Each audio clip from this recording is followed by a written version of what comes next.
Merci pour ces éclairages. J'ai une autre question justement. Est-ce que tu as vu une évolution dans les aspects scientifiques? Genre, on vient de parler de la traction, propulsion du bateau, etc. Dans les aspects scientifiques entre le moment où tu as commencé et aujourd'hui. Tu vois, est-ce que tu as aussi des gens qui s'occupent de ça ici? Oui. Est-ce que toi ça t'intéresse? Oui, Question oui. assez large, hein. Non, mais Mais il y a eu sur l'analyse, des tu vois, belles évolutions, déjà du fait de l'évolution de la technologie. Ouais. Aujourd'hui, l'air de rien, les montres connectées, toutes ces choses-là, ça s'est vraiment développé. Et nous, on en bénéficie, et l'entraîneur aussi. Mhm. Aujourd'hui, on a des sortes de mouchards qui sont posés sur les bateaux et qui nous donnent des tonnes d'informations Ok. sur le lacet du bateau, sur la gîte du bateau, sur l'assiette du bateau, sur la vitesse, sur l'accélération, sur chaque coup de pagaie, sur la fréquence cardiaque du bonhomme. Enfin, c'est une tonne d'informations qui est disponible pour l'entraîneur. Mhm. Et qui permet derrière des retours plus intéressants. Et ça, c'est l'entraîneur qui le gère. Ça, c'est l'entraîneur qui le gère, ouais. Okay. Et souvent, les athlètes, moi, à mon niveau d'expérience, souvent, on partage ensemble, quoi. Évidemment. Parce que aussi, je suis formé entraîneur, donc ça m'aide aussi à développer mes compétences, mes futures compétences. Ouais, tout à fait. Après, et donc ça n'existait pas il y a 20 ans. Non, ça n'existait pas. Après, par contre, peut-être que l'œil du maquignon de l'entraîneur était peut-être plus développé, ou en tout cas, je pourrais pas dire ça, parce que surtout que les entraîneurs actuels, ils étaient déjà de cette génération d'avant.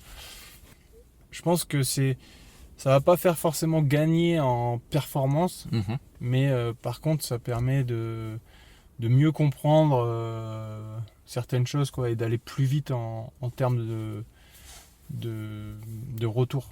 Ça peut aider aussi l'athlète à mieux comprendre, Moi, je suis quelqu'un déjà de factuel, de cartésien, et donc d'avoir ton truc. Exactement, d'avoir des chiffres, d'avoir des angles, ça m'aide aussi à mieux comprendre. Ça me donne des objectifs pour la saison suivante. T'arrives à faire le lien avec ce que tu ressens sur le bateau? Tu vois, cette objectivation versus... Oui, peut-être pas la précision de la machine, mais en tout cas, ce qui est sûr, c'est que quand on se sent pas bien, on le voit tout de suite. C'est traduit direct par les capteurs. Ouais, voilà, et donc il y a plein de petits gadgets comme ça qui ont été développés, des comptes cadence, tu vois. Avant, moi, je suis plutôt vieille génération, donc tu vois, j'arrive à compter mes coups sur un temps donné, et puis derrière, je calcule tout de suite la cadence. Ouais. Et après, aujourd'hui, tu as des petits trucs, des petits capteurs qui se mettent directement sur la pagaie et qui font le retour sur ta montre en direct. Voilà, il y a des choses comme ça. Et puis après, on bosse aussi avec... on se rapproche plus des scientifiques. Il y a des études aussi qui ont été menées, comme je te disais tout à l'heure, jeune discipline. Entre 2000, quand on a commencé 2010 à se spécialiser sur le 200 mètres, il y avait personne qui avait aucun retour. Comme c'était pas une discipline olympique, les gens, ils ont pas trop investi dessus. Aujourd'hui, il y a beaucoup plus de publications concernant le sujet. Ouais. Donc ça nous permet aussi de s'en inspirer. Et puis Vous travaillez beaucoup avec les labos, des chercheurs qui viennent faire des... Nous, pas trop. L'équipe de France, pas trop. Ouais.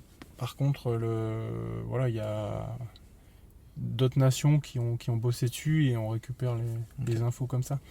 Mais l'équipe de France, on a essayé de temps en temps de mettre des choses en place, mais c'est compliqué. C'est compliqué parce que y a beaucoup de démarches à faire. Et c'est pas la même temporalité. C'est ça, et ça coûte très cher. Donc pour un sport comme nous qui sommes peu médiatisés et où les budgets sont limités, pour faire des extras comme ça et aller chercher des... Tu vois, par exemple, pour te donner une idée, une année, il y a 2 leaders sur les marchés de bateaux. Je vais pas les citer, mais il y a un Portugais et un Polonais. Okay. Et par exemple, ils ont en canoë, il y a le marché, il est divisé entre ces deux constructeurs. Et ce qui est marrant, c'est que les athlètes, quand ils naviguent dans ces 2 bateaux, ils ont vraiment des sensations différentes. Et donc c'est très tranché. T'en as qui sont pour le portugais, t'en as qui sont pour le polonais. Sauf que quand tu donnes les 2 bateaux aux scientifiques, et que tu fais une étude des 2 bateaux pour savoir quelle est la différence, eux, ils te regardent, ils disent, vous nous demandez de comparer la même chose. En fait, ils nous ont dit, là, aujourd'hui, la jauge, comme elle est imposée par la Fédé internationale, elle est telle que de toute façon, un constructeur, il peut pas faire grand-chose d'autre pour aller plus vite que ce qui est fait là. Conforme au règlement. Voilà.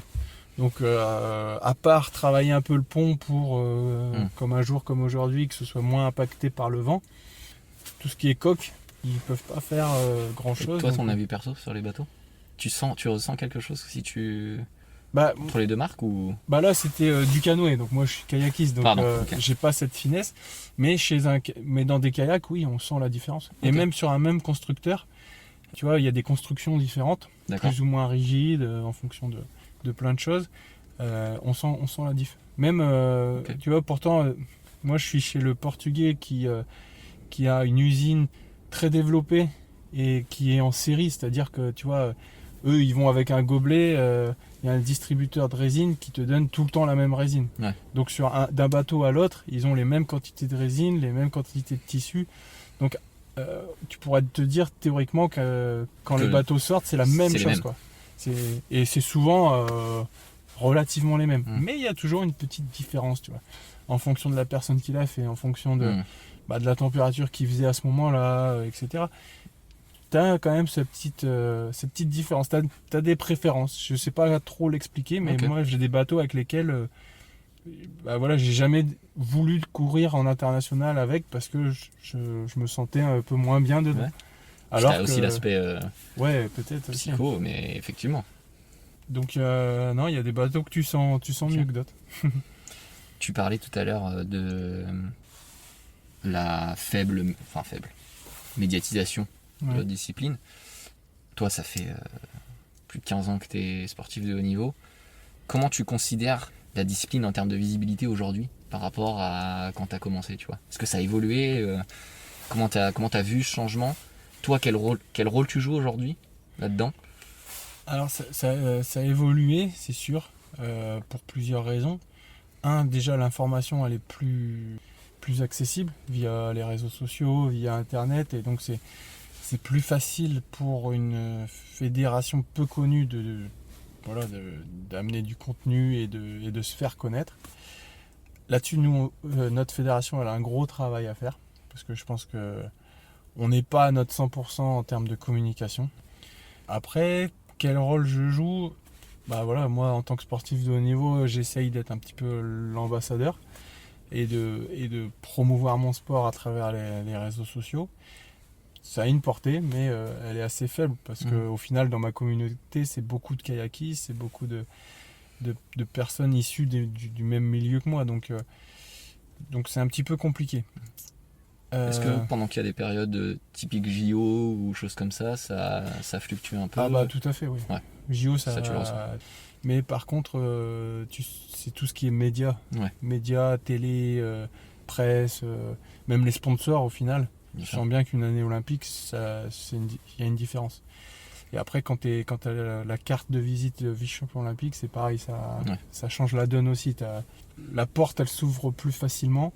Alors, c'est pas easy non plus, mais il y a quand même des choses qui se mettent bien en place, mieux en place. Et après, par contre, tu vois, il y a des personnes, je pense, qui sont mieux placées que moi. Je pense à Tony Stanguet, par exemple, qui lui, évidemment, fait davantage connaître notre sport. Même si on n'est pas de la même discipline, on est de la même fédération. Et là, pour le coup, tu vois, quand tu arrives avec trois médailles d'or olympiques sur 3 jeux différents, que tu es président ou directeur du COJO, c'est quelque chose qui impacte et les gens savent. Souvent, ils font le lien. Canoë, c'est le Tony Stanguet. Exactement. C'est le slalom. Et du coup, voilà. Mais c'est important aussi de voir qu'il n'y a pas que le slalom dans le canoë-kayak. Tout à fait. Mais ça aide du coup à faire connaître un peu notre sport. J'allais commencer cette phrase comme ça en disant t'es plus proche de la fin que du début de ta carrière. Je sais pas. Mais à partir de quand tu commences à penser en tant que sportif de haut niveau à ce que tu vas faire après ? Tu vois, est-ce que le double projet il est constant ? Oui, je dirais qu'il est constant, surtout dans un sport comme le nôtre. Ouais. Tu peux pas partir. Et, enfin, j'en connais pas, mais peut-être que quelqu'un qui vient d'une famille aisée, qui est sûr de ne pas avoir de problème d'argent derrière, qui a des parents qui encouragent ce projet, peut-être. Mais sinon, tout le reste des personnes, les personnes, on va dire, pas les cas particuliers, la plupart des gens, je pense que eux, ils ont leur double projet tout le temps. Tout le temps. Tout le temps, parce que tu regardes la plupart des personnes, d'ailleurs on est un sport plutôt à maturité tardive, Ouais. je pense que c'est principalement pour ça, parce que en fait on commence à performer que quand notre écosystème est posé en fait. C'est-à-dire que quand tu commences à être employé, quand tu as un revenu, quand ton boss il est ok pour faire des aménagements horaires. Moi tu vois, on parlait tout à l'heure de démarche de haut niveau. Ouais. Avant d'être dans le très haut niveau, bah, tu vois, j'ai commencé, je bossais au club et je faisais mes 35 heures. En fait, je m'entraînais de 6 à 8, entre midi et 2, et puis après 18 heures. Et donc, je passais ma vie au club parce que je m'entraînais au club. Et je pouvais prétendre qu'à une équipe de France, parce qu'aussi, bah, j'avais pas les récup nécessaires pour pouvoir aller sur du plus haut niveau. Donc ouais, il y a aussi ça à gérer. Et après, bah, c'est un peu aussi la chance de rencontrer les bonnes personnes. Alors après, tu provoques plus ou moins la chance, hein, c'est sûr. Tu vois, quelqu'un qui a un projet d'être, bon, je dis comme ça, astronaute, tu vois, ou astrophysicien, qui veut faire du haut niveau, bah lui déjà, ça va être compliqué d'avoir ce double projet. Ouais. Par contre, de dire, bah ok, astrophysicien, je le ferai après. Et avant, je me mets dans des conditions pour pouvoir avoir des horaires aménagés et pouvoir m'entraîner. Ça, c'est possible. C'est possible. Mais moi, après, j'ai eu de la chance, c'est que mon projet, c'était dans le sport. C'était d'être entraîneur national. Donc, à partir de là, voilà, j'ai eu un parcours dans le sport. Je dirais même que mon parcours de formation, il m'a aidé dans ma pratique sportive. Puisque bah voilà, quand tu apprends à être entraîneur, tu apprends une autre vision de la performance, de ce que tu fais. Tu t'impliques beaucoup plus dans ton projet du coup. Tu sais que les étirements c'est important, tu sais que la nutrition c'est important, même si ton entraîneur classique va te le dire. Mais voilà, là tu vois pourquoi, tu comprends mieux les choses aussi. Et si tu es autonome, si j'en sais rien, ton entraîneur il prend une semaine de vacances, bah, là tu peux être autonome et savoir quel planif tu peux mettre en place. En cas d'imprévu, t'arrives, c'est la tempête, bah, ton entraîneur il est pas joignable, qu'est-ce que tu fais? Pouf, là tu es capable c'est exactement la question que j'allais te poser. D'être autonome, quoi. Comment tu gères cette relation avec ton entraîneur finalement, toi qui as tant d'expérience dans ta discipline? Est-ce que tu es arrivé à un point où finalement tu es complètement autonome dans tes entraînements, dans ta prépa, etc. Bah, aujourd'hui, je pense que c'est pas possible d'être à très haut niveau et d'être complètement autonome. Parce qu'à un moment donné, tu as peut-être une petite perte de lucidité, une petite perte d'objectivité. Et puis bon, bah voilà, là, tu te mets dans des états tels que bah, la fatigue, à un moment donné, a l'impact aussi le mental. Donc si t'as pas quelqu'un qui t'entraîne vers le plus haut niveau, ça peut être compliqué. Ça peut être faisable sur des petites périodes, mais pas de manière annuelle. Donc oui, moi je suis autonome, je suis expérimenté. Voilà, je peux faire ça, mais pas sur du long terme. Je ne serais pas capable. Et je dirais qu'aujourd'hui, avec mon entraîneur, on est plutôt collègues. Ouais. Collègues, on co-construit la planif, on co-construit les entraînements. Moi, je suis force de proposition à proposer des choses. Maintenant, ça reste lui qui gère le truc et qui... Et ça, je suppose que ça évolue avec le temps. Au début, oui, tu le faisais pas... oui, c'est sûr. Ouais. Au début, c'était plutôt descendant. Et j'ai exécuté, quoi. Je faisais ce qu'il me disait. Après, bon, j'ai commencé à participer au truc. Et puis, au fur et à mesure, tu deviens collègue. Mais cette relation, elle est sympa parce que on en parlait tout à l'heure. Si tu te mens pas à toi-même, bah voilà, tu livres les infos qui manquent à l'entraîneur. Parce que lui, il voit tout l'extérieur. Ouais. Si en plus, il a l'intérieur, bah là, c'est une doublette qui marche super bien, quoi. Ouais. Parce que si tu y vas en toute franchise et que tu lui dis, voilà, que tu lui dis les choses, après ça s'adapte beaucoup, beaucoup mieux. Tu arrives à bien gérer ce double projet haut niveau, carrière d'entraîneur, parce que finalement c'est ton double projet en lien avec le monde sportif. Est-ce que tu arriverais de la même manière si tu voulais faire, enfin, tu as un peu déjà répondu tout à l'heure, mais voilà, et aussi le lien avec la vie privée, etc. Comment tu gères cet équilibre en tant que sportif de haut niveau? Au niveau professionnel, comme je te l'ai dit, c'est assez facile pour moi aujourd'hui. En plus, là, j'ai eu mon concours de professeur de sport, donc voilà, maintenant, le jour où j'arrête, je bascule sur mon job et c'est plié. Donc aujourd'hui, là-dessus, c'est pas une source d'inquiétude et c'est même tout est réglé et je suis plutôt serein par rapport à ça. Après, au niveau familial, là, voilà, c'est plus compliqué parce que ta vie de famille, elle est pas forcément. T'imposes un petit peu à ta famille ton projet. C'est-à-dire qu'ils te voient moins souvent. Voilà, ça se complique un petit peu. Tu vois, moi par exemple, je suis divorcé, mais j'ai un fils. Mon fils, je peux pas avoir une garde classique. Donc je le vois un week-end sur 2, grosso modo. Après, bon, c'est aménagé aussi en fonction des stages, des compétitions, etc. Et voilà, et on essaye avec sa maman que je le vois assez régulièrement et puis que ça se passe bien. Donc il y a ce côté-là, tu vois. Et après, il y a le côté aussi se reconstruire après ce divorce, où là, il faut trouver chaussure à ton pied. Enfin, excuse-moi l'expression, mais il faut trouver une nana avec qui tu t'entends bien, avec qui tu partages des choses. Quand elle est du kayak, c'est assez facile, mais quand elle n'est pas du kayak ou même pas du sport, tu vois, déjà, il faut qu'elle comprenne un petit peu ce que c'est le sport de haut niveau. Souvent, les gens, ils ont l'image, sport de haut niveau dopé. Tu vois, déjà, ça part mal. Non, mais je comprends ce que tu veux dire, tout à fait. Voilà, il faut trouver un petit peu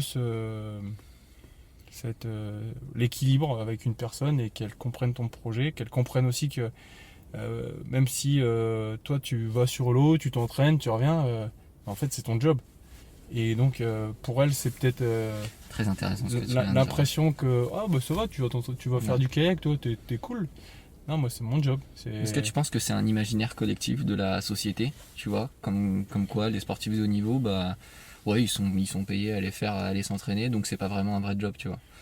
Non, mais je caricature, mais des fois on entend ça, tu vois, dans le discours. Un petit peu, oui. Dans le discours collectif. Après, c'est sûr que c'est un job génial et que je veux dire, moi je suis content de le faire, c'est ma passion, donc forcément voilà. Mais tu vois bien quand regarde le temps qu'il fait là, quand il fait tempête, quand il pleut, quand il fait froid l'hiver, le job il est un petit peu moins sympa aussi. Et pour autant, faut y aller, faut s'entraîner, faut se mettre dans des états où tu sors de bateau, t'as une barre dans le front, t'as mal à la tête, t'as des courbatures tous les 2 jours, tu deviens un petit peu irritable. Donc au niveau de ta famille, au niveau de tes proches, t'es pas très agréable. Tout ça, eux ils ont les conséquences, mais toi aussi tu as la conséquence, parce que quand tu vois tes proches qui sont gênés par ton comportement, mais que toi, de toute façon, tu t'en rends bien compte, mais voilà, tu ne gères pas non plus, t'essayes, mais tu gères pas tout non plus. Ouais. Et donc tout ça, forcément, ça a un impact, c'est sûr.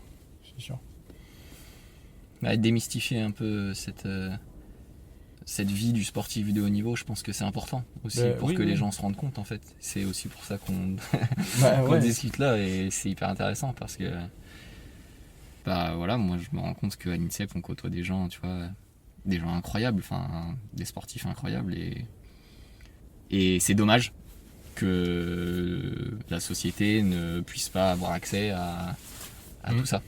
Ouais, c'est sûr. Après, on choisit pas toujours son job non plus, tu vois. Donc c'est vrai que pour une personne dont le boulot fait pas rêver, dont le boulot n'est pas ce qu'elle voulait faire au départ, pour elle, le travail c'est vraiment une contrainte, et du coup, elle peut voir le sport de haut niveau comme vraiment de la chance. Tout à fait. Et bon, elle a un petit peu raison. Hein. Encore une fois, je comprends l'avis collectif à ce sujet-là. Mais c'est pas non plus. Tu vois, souvent quand je pars en stage, alors l'hiver, on essaye d'aller en stage sur des destinations sympas où il fait chaud pour nous naviguer. Donc, tu vois, ça peut faire Australie, Floride. Donc, forcément, des destinations qui font rêver. Donc, t'es encore parti en vacances? Non. Pas vraiment. Non, pas vraiment. Tu vois, on a une demi-journée de repos quand on est sur place. Bon, quand tu es dans une destination comme ça et que tu n'as jamais été et tout, tu fais l'effort. Et là, je pèse pas mes mots. Hein, je fais l'effort d'aller visiter, d'aller voir comment c'est. Mais c'est un effort parce que sur ma demi-journée de repos, j'ai envie de me reposer. Le corps, il est rincé. Tu as envie de rester allongé, de regarder une série toute l'après-midi et puis de...